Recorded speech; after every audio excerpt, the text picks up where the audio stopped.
Hello everyone, स्वागत है आप सभी का आपके अपने यूट्यूब चैनल जय लेक्चरर में। आज की इस वीडियो में हम लोग बात करने वाले हैं एनएसएस से रिलेटेड कुछ क्वेश्चंस के बारे में। तो जैसा कि आप सभी को पता होगा, बीएससी बीए करने वाले जितने भी स्टूडेंट हैं, इन सभी के माइनर एग्जाम में ऐसे ऐसे क्वेश्चन जरूर पूछे जाएंगे और इसका एग्जाम अलग से होता है। तो आप सभी लोगों को इसमें विशेष ध्यान देने की ज़रूरत है और जितने भी इंपॉर्टेंट क्वेश्चन एनएसएस से रिलेटेड हो सकते हैं, उन सभी क्वेश्चंस को मैंने यहाँ पे लाया हुआ है। सारे क्वेश्चंस आप सभी के लिए बहुत इंपॉर्टेंट होने वाले हैं, तो सारे क्वेश्चन को जरूर तैयार कर लीजिएगा। तो चलिए बात करते हैं सबसे पहले क्वेश्चन की। तो पहला क्वेश्चन हमारे पास है, एनएसएस की स्थापना किस वर्ष की गई थी? पहला ऑप्शन है 1950 में, 1969 में, 1975 में और 1982 में। तो इसमें जो करेक्ट ऑप्शन है नीचे दिया गया है, ऑप्शन नंबर बी, 1969 में एनएसएस की स्थापना हुई थी। तो ऑप्शन नंबर बी जो होगा बिल्कुल करेक्ट आंसर होगा। तो सेकंड क्वेश्चन हमारे पास है, एनएसएस का आदर्श वाक्य क्या है? पहला ऑप्शन है सेवा परमो धर्म, दूसरा ऑप्शन है सबका साथ सबका विकास, तीसरा है नॉट मी बट यू और चौथा ऑप्शन है सेल्फलेस सर्विस। तो इसमें जो ऑप्शन नंबर सी दिख रहा है, नॉट मी बट यू, ये ऑप्शन आपका बिल्कुल करेक्ट हो जाएगा। तो आप सभी लोग याद रखेंगे। नेक्स्ट क्वेश्चन की बात करें तो थर्ड नंबर क्वेश्चन है, एनएसएस की शुरुआत किसकी शताब्दी वर्ष की गई थी? शताब्दी वर्ष पर की गई थी। तो पहला ऑप्शन है पंडित नेहरू, दूसरा है सुभाष चंद्र बोस, तीसरा है महात्मा गांधी और चौथा ऑप्शन है सरदार पटेल। तो सही ऑप्शन हो जाएगा आपका महात्मा गांधी। ठीक है, तो महात्मा गांधी शताब्दी वर्ष पर ये जो है इसकी शुरुआत की गई थी। किसकी शुरुआत? एनएसएस की। तो ऑप्शन नंबर सी बिल्कुल करेक्ट हो जाएगा। नेक्स्ट क्वेश्चन की बात करें तो चौथा क्वेश्चन है आप सभी के सामने, एनएसएस किस मंत्रालय के अंतर्गत कार्य करता है? तो आप सभी को याद रखना है, ऑप्शन नंबर सी से हो जाएगा, युवा मामले और खेल मंत्रालय के अंतर्गत जो है ये कार्य करता है। नेक्स्ट क्वेश्चन की बात करते हैं तो अगला क्वेश्चन 5 नंबर है, एनएसएस के अंतर्गत एक विशेष शिविर कितने दिनों का होता है? पहला ऑप्शन है 3 दिन, 5 दिन, 7 दिन और लास्ट ऑप्शन दिया है 10 दिन। तो ऑप्शन नंबर सी 7 दिन का होता है, ये ऑप्शन आपका सही हो जाएगा। ठीक है, अगले क्वेश्चन की तरफ मूव करते हैं। देखिए सारे क्वेश्चंस बहुत इंपॉर्टेंट है, तो बिल्कुल ध्यान देने की जरूरत है। सारे क्वेश्चंस आप सभी के एग्जाम में जरूर देखने को मिलेंगे। अगला क्वेश्चन है, एनएसएस का मुख्य उद्देश्य क्या है? पहला ऑप्शन दिया गया है शारीरिक शिक्षा देना, नेक्स्ट ऑप्शन जो है नीचे दिए गए हैं, छात्रों को राष्ट्रीय सेवा से जोड़ना, खेल प्रतियोगिता कराना, केवल पर्यावरण संरक्षण। तो ऑप्शन नंबर बी, छात्रों को राष्ट्रीय सेवा से जोड़ना, इसका मुख्य उद्देश्य होता है किसका? एनएसएस का। नेक्स्ट क्वेश्चन की बात करें तो 7 नंबर क्वेश्चन है, एनएसएस का प्रतीक लोगो किससे प्रेरित है? पहला ऑप्शन है सूर्य से, चक्र से, हाथ से, मोर से। तो जो ऑप्शन नंबर सेकेंड दिख रहा है चक्र से, ये ऑप्शन आपका बिल्कुल सही हो जाएगा। एनएसएस का जो प्रतीक है ये चक्र से प्रेरित है। नेक्स्ट क्वेश्चन की बात करें तो एनएसएस के रंग कौन कौन से होते हैं? एनएसएस के रंग कौन कौन से होते हैं? तो पहला ऑप्शन है केवल लाल, केवल नीला, लाल और नीला, सफ़ेद और हरा। तो ऑप्शन नंबर सी लाल और नीला, ये ऑप्शन आपका बिल्कुल करेक्ट ऑप्शन हो जाएगा। ठीक है, अगले क्वेश्चन की बात करते हैं तो अगला क्वेश्चन है 9 नंबर, एनएसएस कार्यक्रम में एक वर्ष में कितने घंटे सेवा करना आवश्यक होता है? पहला ऑप्शन है 50 घंटे, दूसरा है 60 घंटे, 120 घंटे और 100 घंटे। तो ऑप्शन नंबर इसमें सी बिल्कुल सही हो जाएगा, 120 घंटे। ठीक है, अगले क्वेश्चन की तरफ चलें तो अगला क्वेश्चन 10 नंबर है, एनएसएस को सबसे पहले किस विश्वविद्यालय में लागू किया गया था? पहला ऑप्शन है दिल्ली विश्वविद्यालय, दूसरा है मद्रास विश्वविद्यालय, तीसरा है मुंबई विश्वविद्यालय और चौथा ऑप्शन है कलकत्ता विश्वविद्यालय। तो आप सभी को याद रखना है, ऑप्शन नंबर बी बिल्कुल करेक्ट हो जाएगा। मद्रास विश्वविद्यालय में एनएसएस को सबसे पहले लागू किया गया था। ठीक है, अगले क्वेश्चन की बात करते हैं तो 11 नंबर क्वेश्चन है, एनएसएस का मुख्य लक्ष्य क्या होता है? पहला ऑप्शन है शिक्षा प्रणाली को सुधारना, दूसरा है समाज के लिए छात्रों की सेवा भावना विकसित करना, तीसरा ऑप्शन है सरकारी योजनाओं को प्रचारित करना और चौथा ऑप्शन है केवल खेलकूद को बढ़ावा देना। तो इसमें से ऑप्शन नंबर बी बिल्कुल करेक्ट ऑप्शन हो जाएगा, समाज के लिए छात्रों की सेवा भावना विकसित करना। ठीक है, नेक्स्ट क्वेश्चन की तरफ जब मूव करते हैं तो अगला क्वेश्चन हमारे पास बहुत ही इंपॉर्टेंट 12 नंबर क्वेश्चन आता है, एनएसएस का प्रतीक किस चक्र पर आधारित है? पहला ऑप्शन है अशोक चक्र पर, दूसरा है सूर्य चक्र पर, तीसरा है रथ चक्र पर और चौथा ऑप्शन है विश्व चक्र पर। तो इनमें से ऑप्शन नंबर सी रथ चक्र जो है बिल्कुल करेक्ट ऑप्शन हो जाएगा। एनएसएस का प्रतीक जो है रथ चक्र पर आधारित है, तो ये ऑप्शन सही हो जाएगा। ठीक है, अगले क्वेश्चन की तरफ चलते हैं तो 13 नंबर क्वेश्चन है, एनएसएस का प्राथमिक रंग क्या है? पहला ऑप्शन है नीला, दूसरा है लाल, तीसरा है पीला और चौथा है हरा। तो पहला ऑप्शन जो है नीला, ये ऑप्शन आपका बिल्कुल करेक्ट हो जाएगा। नेक्स्ट क्वेश्चन की तरफ मूव करते हैं तो अगला क्वेश्चन है, एनएसएस का आदर्श वाक्य किस भाषा में है?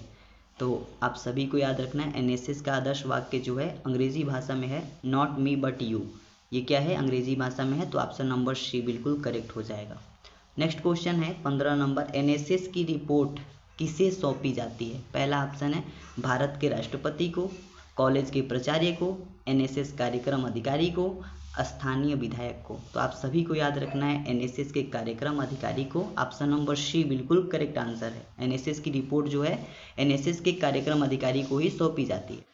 अब हम बात करने वाले हैं नेक्स्ट क्वेश्चन की। तो नेक्स्ट क्वेश्चन हमारे पास 16 नंबर है, एनएसएस इकाई का प्रमुख कौन होता है? पहला ऑप्शन है कलेक्टर, दूसरा है प्राचार्य, तीसरा है एनएसएस स्वयंसेवक, चौथा ऑप्शन है एनएसएस कार्यक्रम अधिकारी। तो आप सभी को याद रखना है एनएसएस इकाई का प्रमुख होता है एनएसएस कार्यक्रम अधिकारी। ऑप्शन नंबर डी बिल्कुल करेक्ट आंसर है आप सभी का। अगले क्वेश्चन की बात करें तो 17 नंबर क्वेश्चन है, एनएसएस के अंतर्गत स्वयंसेवक की न्यूनतम आयु क्या होनी चाहिए? पहला ऑप्शन में दिया गया है 15 वर्ष। नेक्स्ट ऑप्शन क्या क्या है नीचे देख सकते हैं आप लोग, 16 वर्ष, 18 वर्ष और 21 वर्ष। तो आप सभी को याद रखना है इसकी एज जो लिमिट है ये 18 वर्ष की होनी चाहिए, ठीक है। तो ऑप्शन नंबर सी बिल्कुल सही है। अगले क्वेश्चन की बात करें तो 18 नंबर क्वेश्चन है, एनएसएस के माध्यम से कौन सी गतिविधि नहीं की जाती है?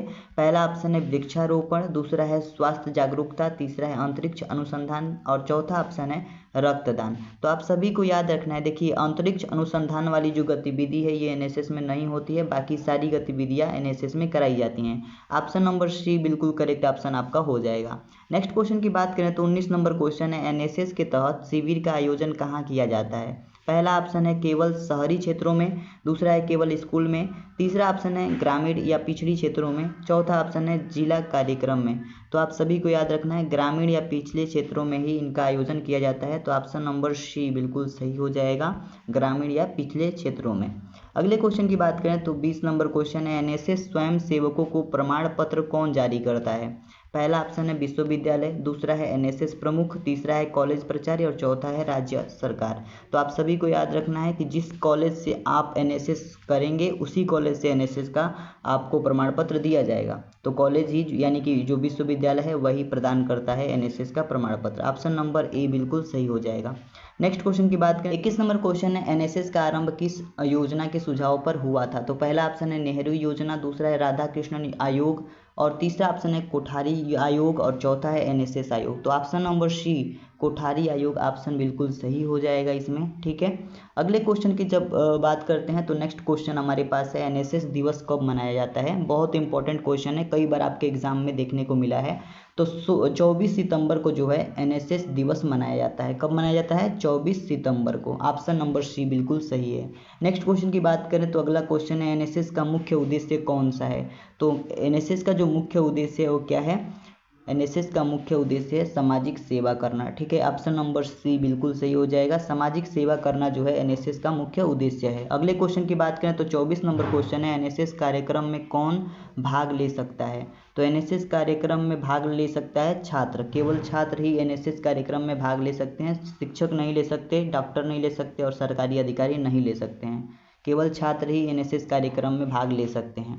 अगले क्वेश्चन की बात करें तो 25 नंबर क्वेश्चन है, एनएसएस की गतिविधियों में कौन सी शामिल नहीं है?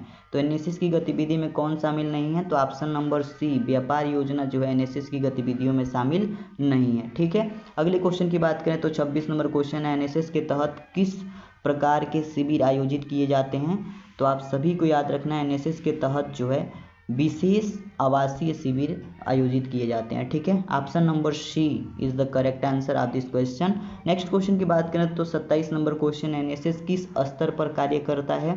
तो आप सभी को याद रखना है सभी स्तरों पे, चाहे वो राष्ट्रीय स्तर हो, राज्य स्तर हो या विश्वविद्यालय स्तर हो, इन सभी जगहों पे एनएसएस कार्य करता है। तो ऑप्शन नंबर डी बिल्कुल सही हो जाएगा, ठीक है। ये ऑप्शन आपका बिल्कुल करेक्ट हो जाएगा। अगले क्वेश्चन की बात करें तो 28 नंबर क्वेश्चन है, एनएसएस का एक स्वयंसेवक कितने वर्षों के लिए कार्य करता है? तो पहला ऑप्शन है 1 वर्ष के लिए, नीचे कुछ ऑप्शन दिए गए हैं 2 वर्ष के लिए, 3 वर्ष के लिए या 5 वर्ष के लिए। तो ऑप्शन नंबर बी बिल्कुल सही हो जाएगा, 2 वर्ष के लिए, ठीक है। इसका कोर्स जो है 2 वर्ष का होता है, फिर आपको प्रमाण पत्र दे दिया जाता है। अगले क्वेश्चन की बात करें तो अगला क्वेश्चन है 29 नंबर, एनएसएस की वार्षिक गतिविधियों की रिपोर्ट कहाँ भेजी जाती है? पहला ऑप्शन है जिला प्रशासन को, विश्वविद्यालय को, एनएसएस क्षेत्रीय कार्यालय को, और चौथा ऑप्शन है एनएसएस स्वयंसेवकों को। तो ऑप्शन नंबर बी बिल्कुल सही है, विश्वविद्यालय को जो है भेजी जाती है। ठीक है, एनएसएस की जो वार्षिक गतिविधियां होती हैं इसकी रिपोर्ट विश्वविद्यालय को भेजी जाती हैं। अगला क्वेश्चन और अंतिम क्वेश्चन जो कि आज का इंपॉर्टेंट क्वेश्चन में लास्ट क्वेश्चन होने वाला है, एनएसएस में भाग लेने के लिए क्या आवश्यक है? तो आप सभी को याद रखना है स्वेच्छा। स्वेच्छा मतलब इच्छा आवश्यक है। अगर आपकी इच्छा है तो एनएसएस में भाग ले सकते हैं। आई होप आप सभी को ये सारी चीज़ें समझ में आ गई होंगी। ये 30 क्वेश्चन आप सभी के लिए बहुत ही इंपॉर्टेंट क्वेश्चन थे जो आपके एग्जाम में कई बार देखने को मिले हैं। तो नेक्स्ट वीडियो में नेक्स्ट तरीके के क्वेश्चन आप सभी के पास प्रोवाइड किए जाएंगे। तब तक के लिए धन्यवाद दोस्तों। अगर आपको वीडियो अच्छी लगी हो तो अपने दोस्तों के पास शेयर कीजिए, लाइक कीजिए और चैनल को सब्सक्राइब कीजिए। नया चैनल है तो आप सबके सपोर्ट की बहुत ज़रूरत है।